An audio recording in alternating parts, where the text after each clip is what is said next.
Рискнул и не прогадал. Не имея опыта в сельском хозяйстве, дальнобойщик Шавкат Иштанов из деревни Янтышево Хайбулинского района решил выращивать клубнику. Азам садоводства обучился в интернете, после чего выбрал систему выращивания ягод на гребне. Установил капельный полив, сейчас выращивает 5 сортов клубники.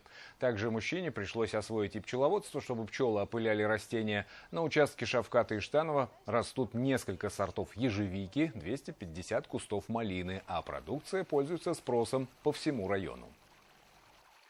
Плодоносит она, первый продавал уже 6 июня в Сабантуе продавал, начал продавать уже.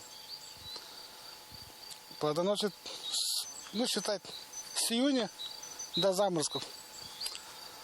Сейчас этот пройдет, 10 дней отдохнет, еще обратно начинает свести.